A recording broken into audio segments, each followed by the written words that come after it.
కొలస్సీయులకు రాసిన నిருబం మొదటి అధ్యాయము 1வது அதிகாரம் 12వ వచనములో ఆ చివరి భాగాన్ని చదువుకుందాము. 12வது వచనத்திலே கடைசி பகுதியை படிப்போம். తేజోవాసులైన పరిశుద్ధుల స్వాస్థ్యములో పాలివారు మొగటకు మనలను పాత్రలుగా చేసిన తండ్రికి మీరు కృతజ్ఞతాస్తుతులు చెల్లింపవల్లని దేవుని బతిమాలుచున్నాము. 12:13 கடைசியில அதை பார்க்கிறோம். ஒளியுள்ள பரிசுத்தவான்களுடைய சுதந்திரத்தில் பங்கடைவதற்கும் நம்மை தகுதியுள்ளவர்களாக்கினவரும் இருளின் அந்தகாரத்தினின்று நம்மை விடுதலையாக்கி తమది అన్బిన్ కుమారుని రాజ్యத்துக்கு ఉட்படுத்தினவருமா இருக்கிற పితావై స్తోత్రిக்கிறோம்.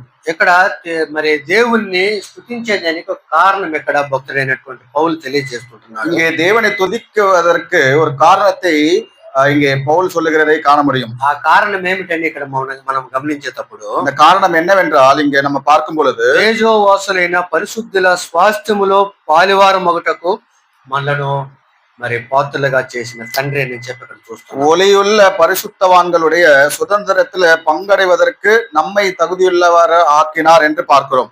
ఇక్కడ తేజోవాసులైన పరిశుద్ధుల స్వాస్థ్యంలో మనకు ఆ యొక్క తండ్రి పాలు అనుగ్రహించున్నాడు. இந்த ஒளியுள்ள பரிசுத்தவான்களோடு நமக்கு சுதந்திரத்தை அனுபவிக்கும்படியாக அல்லது பங்கடைவதற்கு பிதாவாகிய தேவன் அங்கு பங்கு கொடுத்திருக்கிறார். దీనికి మనము తగినటువంటి వారము ఎంత మాత్రము కాము. இதற்கு எந்த விதத்திலும் நம் தகுதி உள்ளவர்கள் அல்ல. ఎఫెసీ పత్రిక 2వ అధ్యాయంలో అక్కడ మనం చూస్తాము, మునుపు మీరు చీకటి అయి ఉంటేనని చెప్పి అక్కడ వాక్యంలో మనం 2వ అధ్యాయము எபேசியர் நிருபத்திலே 2வது அதிகாரத்திலே முன்பு நீங்கள் அந்தகாரத்தில் இருந்தீர்கள் என்று அங்க சொல்லுகிறதை காண முடியும். చీకటి సంబంధమైనటువంటి జీవితంలో జీవించినటువంటి వారముగా ఉన్నాం. இருளிலே வாழ்ந்தவர்களாக காணப்பட்டீர்கள் என்று சொல்லுகிறதை காண முடியும். కూడా రాస్తూ 2వ అధ్యాయంలో చీకటిలో నుండి తన ఆశ్చర్యకరమైన వెలుగులోనికి అక్కడ మనం చూస్తుంటున్నాం. பேதுருவும் எழுதும் பொழுது இருளில் இருந்து ஆச்சரியமான ஒளிவுக்கு வரவழைத்தவருடைய புண்ணியங்களை என்று அங்க சொல்லுகிறதை காண முடியும். ఇటువంటి వారినైనటువంటి మనలను తేజోవాసులైన పరిశుద్ధులు ఎక్కడ ఉంటారంటే, இப்படிப்பட்ட இருந்த நம்மளை இந்த ஒளியுள்ள பரிசுத்தவான்கள் எங்கே இருப்பார்கள் என்றால் పరలోకంలో ఆ తేజస్సును ధరించుకొని అక్కడ ఉంటారు. వారు பரலோகத்திலே அந்த ஒளியை அவர்கள் அணிவித்துக் கொண்டு பரலோகத்தில் இருப்பார்கள். వారితో కలిసి స్వాస్థ్యం అనుగ్రహించినట్లుగా మనలను దేవుడు పాత్రలుగా చేసి ఉన్నారు. அவர்களோடு சேர்ந்து நமக்கு பங்கு அடைவதற்காக நம்மை தேவன் தகுதிப்படுத்தி இருக்கிறார். కానీ మన యొక్క పూర్వపు స్థితిని మనం ఒకసారి గమనించి చూసినట్లయితే, పూర్వ కాలంలో நம்முடைய நிலைமையை குறித்து நாம் பார்க்கும் பொழுது రాసినటువంటి పత్రిక తీతుకు எழுதின நிருபம் 3వ అధ్యాయము 3வது அதிகாரம் 3వ వచనము 3வது వచనం, ఎందుకనగా మనము కూడా మునుపు అవివేకులము అవిధేయులమును మోసపోయిన వారమును నానా విధములైన దురాశలకును భోగములకును దాసులమై ఉండి దుష్టత్వమునందు అసూయందున కాలము గడుపుచు అసహ్యులమై ఒకరినొకడు ద్వేషించుచూ ఉంటిమి. ஏனெனில் முற்காலத்தில் நாமும் புத்தியினரும் கீழ்ப்படியாதவர்களும் வழி தப்பி நடக்கிறவர்களும் பலவித இச்சைகளுக்கும் இன்பங்களுக்கும் அடிமைப்பட்டவர்களும் துர்க்குணத்தோடும் பொறாமையோடும் ஜீவனம் பண்ணுகிறவர்களும் பகைக்கப்படத்தக்கவர்களும் ஒருவரை ஒருவர் பகைக்கிறவர்களாய் இருந்தோம். ఇది మన యొక్క పూర్వపు స్థితిగా కనబడుతుంది. இதுதான் நம்முடைய పూర్వ కాలத்திலே முற்காலத்தில் இருந்த நிலைமை. ఇందులో ఏవి కూడా నాలో లేవని ఏ ఒక్క మనుషుడు కూడా చెప్పలేడు. இதுல சொல்லப்பட்டிருக்கிற இந்த குணங்கள் எதுவுமே என்னிடத்துல இல்லை என்று எந்த ஒரு நபரும் சொல்ல முடியாது. మనం చూసేటప్పుడు వీటన్నిటికి కూడా మునుపు మనం దాసులమై ఏదో ఒక దానికి, అంటే అన్ని ఇక్కడ ఉన్న ఒక కొన్ని విషయాలు ఇక్కడ చెప్పబడి ఉన్నవి. இங்கே சில குணங்கள் அங்க சொல்லப்பட்டிருக்கிறது. ஏதோ ఒక దానికి మనము దాసులమై ఉంటామన్నమాట. இதுல சொல்லப்பட்டிருக்கிற ஏதாவது ஒரு குணத்துக்கு நாம அங்க கீழ்ப்படிந்தவர்களாக அடிமைகளாக இருந்திருப்போம். ఎలాగ మనం ఏం చేస్తున్నామంటే కాలము గడుపుచు అని ఆ యొక్క చివరి వచనం తెలియజేస్తున్నది.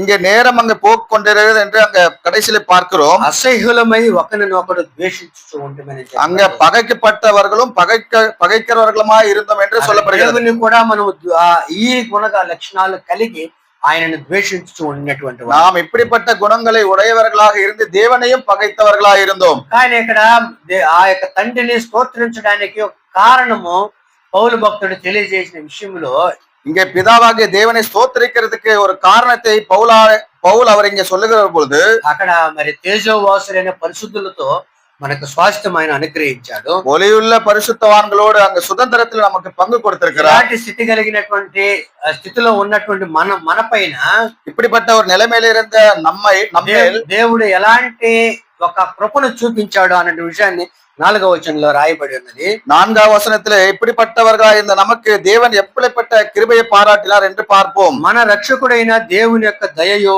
మానవుల ఎడల ఆయనకున్న ప్రేమయు ప్రత్యక్షమైనప్పుడు, தீத்து 3வது அதிகாரம் 4வது வசனத்திலே நம்முடைய இரட்சகராகிய தேவனுடைய தயையும் மனுஷர் மேலுள்ள அன்பும் பிரசன்னமான போறது என்று நம்ம அங்க படிக்கிறோம். మనము నీతిని అనుసరించి చేసిన క్రియల మూలకంగా కాక తన కనికరము చొప్పునే పునర్జన్మ సంబంధమైన స్థానము ద్వారాను పరిశుద్ధాత్మ మనకు నూతన స్వభావం కలుగజేయడం ద్వారాను మనల్ని రక్షించను.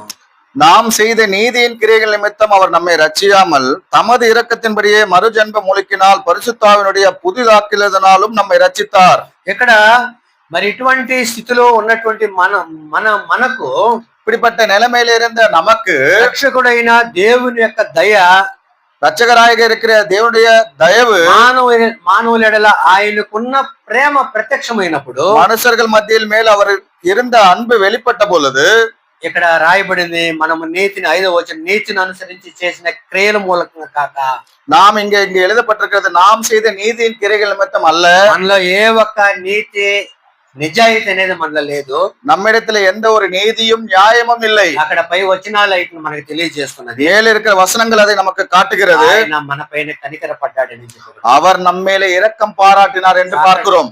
దీనికి ఈ సందర్భంలో ఒక విషయం జ్ఞాపకం వస్తున్నది. இந்த நேரத்திலே ஒரு சம்பவம் ஞாபகம் வருகிறது. యెరూషలేము నుంచి ఎరికోకు దిగి వెళ్తున్నటువంటి ఆ ప్రయాణికుడిని కొట్టి కొర ప్రాణాలతో విడిచి వెళ్లారు. எருசலேமிலிருந்து எரிகோவுக்கு இறங்கி போகிற அந்த நபரை அடித்து அந்த கடைசி உயிர் இருக்கிற வரைக்கும் விட்டு போகிறார்கள். అక్కడ చాలా మంది ఆ యొక్క త్రోవలో వెళ్లారు, కానీ ఎవరు కూడా అతని పైన ఏ ఒక్క జాలి కనికరం நிறைய நபர்கள் அவரை அந்த வழியாக போகிறார்கள், யாரும் அவனுக்கு இரக்கம் பாராட்டவில்லை. ఒక సమరయుడు ఆయన పైన కనికర పడినట్లుగా మనం ఆ యొక్క భాగములో మనం చూస్తాము. அந்த பகுதியிலே ஒரு சமாரியான அந்த வழியிலே போகும்போது அவன் இரக்கம் பாராட்டினான் என்று நாம் படிக்கிறோம். ఇటువంటి స్థితిలోనే మనం పడి ఉన్నాము. இப்படிப்பட்ட நிலைமையிலே அந்த விழுந்து போன மனிதன் போல நாம விழுந்து கிடக்கிறோம். చేతిలో చిక్కుబడి కొర ప్రాణాలతో విడబడినటువంటి వారముగా ఉంటున్నాం. பிசாசின் பிடியிலே அங்கே மாட்டிக்கொண்டவர்களாக விடப்பட்டவர்களாக அந்த கடைசி உயிர் இருக்கிற நபராக நாம் இருந்தோம். కనుక ఆయన మనలను మన పైన కనికరపడి அவர் நம்மேல் இரக்கம் பாராட்டி మరి తిరిగి జన్మింపజేసేటువంటి అనుభవంలోకి మనల్ని తీసుకొని அவர் மறுபடியுமாக நம்மை மறுஜென்ம முழுக்கினால அந்த அனுபவத்தை கொடுத்திருக்கிறார். జన్మ సంబంధమైన స్థానము ద్వారా மறுஜென்ம முழுக்கினாலே పరిశుద్ధాత్మ మనకు నూతన స్వభావం కలుగజేయడం ద్వారా మనల్ని ఆయన రక్షించాడని, பரிசுத்த ஆவியினாலும் புதிதாக்கியதனாலே நம்மை ரட்சித்தார் என்று அங்கே பார்க்கிறோம். పరిశుద్ధాత్మ మనకు నూతన స్వభావము కలిగించడం ద్వారా பரிசுத்தாவியானவர் நமக்கு புதிய ஆவியை கொடுத்தது நிமித்தமாக ఆయన మనల్ని రక్షించినట్లుగా அது நிமித்தமாக அவர் நம்மை ரட்சித்தார் என்று நமக்கு பார்க்கிறோம். మనము నీతిని అనుసరించి చేసినటువంటి క్రియలు కాదు, நாம் ஏதோ நீதியின் செய்த கிரியைகள் நிமித்தம் அல்ல. 6వ వచనం ఈ రీతిగా రాయబడినది. அதே தீத்து புஸ்தகம் 3వ அதிகாரம் 6వ వచనం, మనం ఆయన వలన నీతిమంతులుగా తీర్చబడి నిత్యజీవుని గురించి నిరీక్షణ బట్టి దానికి వారసులు మగటకై ఆ పరిశుద్ధాత్మను మన రక్షకుడైన యేసుక్రీస్తు ద్వారా ఆయన మన మీద సమృద్ధిగా కుమ్మరించాడు.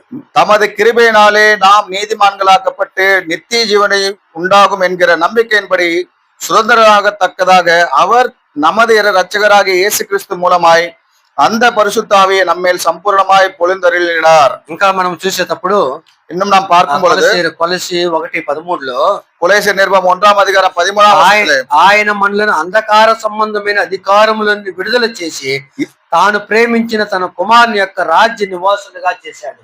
இருளின் அதிகாரத்தினின்று நம்மை விடுதலையாக்கி தமது அன்பின் குமாரனாகிய ராஜ்யத்திற்கு உட்படுத்தினவருமாய் இருக்கிற பிதாவை ஸ்தோத்திரிக்கிறோம் என்று எழுதப்பட்டிருக்கிறது. మనము కృతజ్ఞతాస్తుతులు చెల్లించాలని చెప్పి అక్కడ భక్తుడు రాసినటువంటి ఆ యొక్క ఉద్దేశంలో இங்கே కారణాలు మనకు కనబడుతున్నాయి. பிதாவாகிய தேவனை ஸ்தோத்திரிக்கிறதுக்கு ஒரு தகுதி இல்ல, ஒரு காரணம் இருக்கிறது என்று இங்க பவுலானவர் நிறைய விஷயங்கள் எழுதுகிறதை காண முடியும். మరి తీతు పత్రికలో మనం ఏం చూసాము? தீத்து புஸ்தகத்துல நாம் என்ன பார்த்தோம்? మునుపు మోసకరమైనటువంటి జీవితంలో నుంచి మనలను ఆయన రక్షించినట్లుగా మనం చూస్తాం. முற்காலத்திலே மோசமான ஒரு நிலைமையில இருந்து அவர் நம்மை ரட்சித்தார். ఇక్కడ అంధకార సంబంధమైన అధికారములో నుండి మనల్ని విడుదల చేశారు. అంధకారத்திலிருந்து అడిமைத்தனத்திலிருந்து நம்மை విడుదலை பண்ணினார். అంత మాత్రమే కాకుండా తాను ప్రేమించిన తన కుమారుని యొక్క రాజ్య నివాసులుగా మనల్ని చేశాడు. அது மாத்திரம் அல்லாமல் அவருடைய குமாரனாகிய இயேசு கிறிஸ்துவின் ராஜ்யத்திற்கு உட்படுத்தினவர்களாக நம்மை மாற்றியிருக்கிறார். కుమారుని యందు మనకు విమోచనం అనగా పాప క్షమాపణ కలుగుతున్నది. அந்த குமாரன் நிமித்தமாக நமக்கு பாவ மன்னிப்பாகிய மீட்பு நமக்கு கிடைத்திருக்கிறது. యేసుక్రీస్తు ద్వారానే మనకు పాప క్షమాపణ మనకు కలుగుతున్నది. இயேசு கிறிஸ்துவர் அவரால மட்டுமே நமக்கு அங்க பாவ மன்னிப்பு கிடைக்கும். తర్వాత 20వ వచనంలో మనం చూసేటప్పుడు 20వ వచనத்திலே நாம் பார்க்கும் பொழுது సిలువ రక్తము చేత ఆయన సిలువ రక్తం చేత సంధి చేసి ఆయన ద్వారా సమస్తమును అవి భూలోకమందు ఉన్నవైనను పరలోకమందు ఉన్న వాటన్నిటిని ఆయన ద్వారా తనతో సమాధాన పరచుకోవాలని తండ్రి అభిష్టమాయను. அவர் சிலுவையில் சிந்தின ரத்தத்தினாலே சமாதானத்தை உண்டாக்கி பூலோகத்தில் உள்ளவைகள் பரலோகத்தில் உள்ளவைகள் யாவையும் அவர் மூலமாய் తమకు ఒప్పరువాకి కొల్లவும் அவருக்கு பிரியமாயிற்று. ఇక్కడ ఆయన మరి సిలువ రక్తము చేత తిరిగి దేవుడితో మానవుల్ని కలిపినట్లుగా మనం చూస్తూ ఉంటాం. அவருடைய சிலுவையின் ரத்தத்தின் மூலமாக இந்த மனிதர்கள் மறுபடியும் தேவனோடு இணைத்தார் என்று காண முடியும். మనం సమాధానం పడేదానికి యేసుక్రీస్తు యొక్క రక్తము చిందించబడింది. தேவனோடு நம்ம சமாதானமாக இருக்க வேண்டியவர்களாக இருக்கிறதுக்கு இயேசு கிறிஸ்து ரத்தம் அங்க தேவைப்பட்டது. రోమీయులకు రాసిన పత్రిక 5వ అధ్యాయంలో అక్కడ 5వ అధ్యాయంలో 10 వచనాలు మనం చూసేటప్పుడు ரோமருக்கு எழுதின நிருபம் 5ஆம் அதிகாரம் 1லிருந்து 5 வசனங்களை நாம் படிக்கும் பொழுது మనం బలహీనంగా కనబడుతుంటున్నాము. நாம் அங்கே பலனற்றவர்களாக காணப்படுகிறோம், కనబడుతున్నాము, சத்துருக்களாய் காணப்படுகிறோம், దేవునికి విరోధులుగా కనబడుతుంటున్నాము, தேவனுக்கு அங்க அங்க சத்துருக்களாய் இருக்கிறோம். కానీ అటువంటి వారిపైన దేవుడు మనల్ని ప్రేమించినట్లుగా వచ్చిన அப்படிப்பட்டவர்களாய் இருந்த நம்மேல் தேவன் அங்க இரக்கம் பாராட்டினார், அன்பு பாராட்டினார் என்று பார்க்கிறோம். కనుక ఆయన యొక్క రక్తము చిందించి దాని ద్వారా తండ్రితో మనకు సమాధానం కలిగజేసినట్లుగా మనం చూస్తుంటాం. அவருடைய ரத்தத்தை சிந்தி பிதாவாக தேவனோடு இருக்கும்படியாக நமக்கு சமாதானத்தை பாராட்டினார் என்று பார்க்க முடியும். అంతేకాకుండా ఇంకొక విషయం కూడా మనం చూసేటప్పుడు இன்னொரு விஷயத்தை இங்க பார்க்கும் பொழுது 2వ అధ్యాయం 13వ వచనములలో 12వ వచనం 2வது அதிகாரம் 13వ వచనத்திலே మన అపరాధం వలన శరీరమందు సున్నతికి పొందక ఉండటం వలనను మీరు మృతులై ఉండగా దేవుడు రోతపూర్వకమైన ఆజ్ఞల వలన మన మీద రుణముగాను మనకు విరోధముగా ఉండిన పత్రమును మేకులతో సెలువు కొట్టి దాని మీద చేరువాతను తుడిచి మనకు అడ్డము లేకుండా ఎత్తివేసి మన అపరాధములన్నింటినీ క్షమించి ఆయనతో కూడా మిమ్మల్ని జీవింపజేసినాడు చూస్తున్నాం. கொலோசியர் 2, 13, 14 వచనங்களை நம்ம அங்க பார்க்கிறோம். ఇక్కడ మనం చూసేటప్పుడు మన అపరాధం వలన நம்முடைய பாவங்கள் அக்கிரமங்கள் நிமித்தமாக శరీరం ముందు సున్నతై పొందక ఉండటం వలన మీరు మృతులై ఉండగా மாம்சத்துல விருத்த சேதனம் இல்லாமையினாலே நாங்க மரித்தவர்களா అపరాధం వలన చచ్చినటువంటి వారముగా ఉండగా நாம அதனாலே அக்கிரமங்களாலே மரித்தவர்களா இருந்த பொழுது మన పైన రాతపూర్వకమైనటువంటి ఒక పత్రము మన పైన రాయబడి ఉన్నది. நம்மேல் அங்க எதிரடியாக ஒரு கட்டளை எழுதப்பட்டிருந்தது. మనకు రుణముగాను విరోధముగా ఉండిన పత్రం అని ఇక్కడ మనం చూస్తుంటున్నాము. அது நமக்கு விரோதமாக இருந்த ஒரு கையெழுத்து என்று அங்க பார்க்கிறோம். ఆ యొక్క పత్రాన్ని ఏం చేశాడంటే அந்த ஒரு பத்திரத்தை என்ன செய்தார் என்றால் మేకులతో సిలువు కొట్టి దాని మీద చేరువాతను తుడిచివేసి మనకు అడ్డం లేకుండా దాన్ని ఎత్తివేశాడు. அது நமக்கு எதிராக இல்லாமல் எடுத்து போட்டு அதனுடைய கையெழுத்தை குலைத்து போட்டு சிலுவையில் ஆணி அடித்தார் என்று பார்க்க முடியும். ఎవరైనా మరి అప్పు తీసుకుంటే వారు ఒక రుణ పత్రం రాసి ఇస్తారు. யாராவது அங்க கடன் வாங்கும் பொழுது ஒரு கடன் பத்திரத்தை எழுதி கொடுப்பார்கள். మనం కూడా ఎవరికో ఒక వ్యక్తికి అమ్ముడు పోయినటువంటి వారముగా మనం కనబడుతుంటున్నాము. நாம் கூட ஒருவருக்கு அங்க விற்கப்பட்டவர்களாக అమ్ముడు పోయినటువంటి వారముగా ఉంటున్నాము. பிசாசுக்கு விற்கப்பட்டவர்களாய் மாறிவிட்டோம். మనము ఆ యొక్క రుణపత్రం మన పైన రాయబడి ఉన్నది. அந்த கடன் பத்திரம் நம்மேல் இருந்தது. ప్రతిసారి అపవాది మనల్ని ఉద్దేశించి చూపించేటప్పుడు அங்க நிறைய தடவை அந்த பிசாசு நம்மை அங்க கண்ணோக்கி பார்க்கும் பொழுது వీడు నాకు అప్పుగా ఉన్నాడని చెప్ప రుణపత్రం దేవుడికి చూపిస్తూ ఉంటాడు. தேவன் இடத்துல காட்டும் போதே பாரு இந்த நபர் அந்த கடன் பட்டவனா இருக்கிறான் என்று பிசாசு நம்மை குறித்து அங்க குற்றம் சாட்டுகிறான். ఇప్పుడు ఆయన ఏం చేశాడంటే ఆయన రక్తం చిందించి இப்பொழுது கர்த்தராக இயேசு கிறிஸ்து என்ன செய்தார் என்றால் அவருடைய ரத்தத்தை சிந்தி పాప క్షమాపణ కలిగజేసి பாவ மன்னிப்பு உண்டாக்கி ఆ యొక్క రుణపత్రం వాడి చేతిలో నుంచి ఆయన తీసేసుకున్నాడు. அந்த கடன் பத்திரத்தை அவன் இடத்திலே வாங்கி விட்டார். తీసుకొని సిలువతో మేకులతో సిలువ కొట్టివేసి இந்த சிலுவையிலே ஆணி அடித்து விட்டு దాని మీద చేరాతను మనం వేసినటువంటి చేరాత పైన ఆయన రక్తముతో దాన్ని తుడిచి వేసినట్లుగా మనం చూస్తున్నాం. நான் போட்ட அந்த கையெழுத்தை அவருடைய ரத்தத்தினால் துடைத்து விட்டு మన అపరాధములన్నిటిని కూడా క్షమించి நம்முடைய அக்கிரமங்கள் எல்லாம் அவர் மன்னித்து ఆయనతో మనల్ని జీవింపజేసినట్లుగా அவரோடு சேர்ந்து நாம் ஜீவனுள்ளவர்களாக மாற்றினார். చచ్చిన స్థితిలో ఉన్నటువంటి మనలను செத்தவர்களாக மரித்தவர்களாக இருந்த நம்மை సంబంధమైన అధికారంలో చిక్కుకున్నటువంటి మనలను அந்தகார பிடியிலிருந்து அடிமைத்தனத்தில் இருந்த మనలను ఆయన విడిపించినట్లుగా మనం చూస్తాం. நம்மை விடுதலையாக்கினார் என்று நாம் பார்க்கிறோம். తండ్రితో సమాధాన పరిచాడు. அங்கே பிதாவாக சமாதானமாக ஆக்கினார். తాను ప్రేమించిన తన కుమారుని కుమారుని యొక్క రాజ్య నివాసులుగా మనల్ని చేశాడు. அவர் நேசித்து அவருடைய குமாரனுடைய ராஜ்யத்துக்கு உட்படுத்துறவர்களாக மாற்றினார். వెలుగు సంబంధులుగా మనం చేశాడు. வெளிச்சத்தினுடைய பிள்ளைகளாக மாற்றினார். కాల సమయంలో మనకి ఇట్టి ధన్యతను అనుగ్రహించినటువంటి ఆ దేవాతి దేవుణ్ణి మనం ఎంతైనా స్తుతించవలసినటువంటి వారముగా ఉన్నాం. இப்படிப்பட்ட ஒரு தகுதியையும் ஒரு ஸ்லாக்கத்தை கொடுத்த அந்த தேவனை துதிக்கிறதுக்கு நாம எவ்வளவோ கடமைப்பட்டிருக்கிறோம். దానికి కృతజ్ఞతగానే రక్షించబడినటువంటి ప్రతి విశ్వాసి அதன் நிமித்தமாக அது பதிலாக ரட்சிக்கப்பட்ட ஒவ்வொரு விசுவாசியும் మరి ఆ ముందున్నటువంటి ఆయన యొక్క త్యాగపూరితమైనటువంటి బలిలో இந்த మనం పాలు పంపులు పొందుతూ முன்பாக இருக்கிற அந்த அவர் செய்த அந்த தியாகத்தின் பலியினுடைய அந்த பந்தியிலே நம்ம பங்குள்ளவர்களாக మరి అది మనం దాంట్లో పాలు భాగస్తులు అవుతున్నప్పుడల్లా அதுல நாம் பங்கடையும் போது எல்லாமே ఆ యొక్క యాగము ద్వారా మనకు కలిగినటువంటి రక్షణను బట్టి మనం ఆయన స్తుతిస్తూ ఉంటున్నాం. அவர் செய்த அந்த தியாகத்தின் நிமித்தமாக நமக்கு கிடைத்திருக்கிற இந்த ஸ்லாக்கியத்தை நினைத்து அவரை துதிக்க கடமைப்பட்டிருக்கிறோம். సమయంలో ఇటువంటి తలంపులతో మనం ఆరాధనలోకి ముందుకు సాగి அப்படிப்பட்ட ஒரு சிந்தனைகளோடு நாம் ஆராதனை பங்கு கொண்டு முன்னேறி செல்வோம்.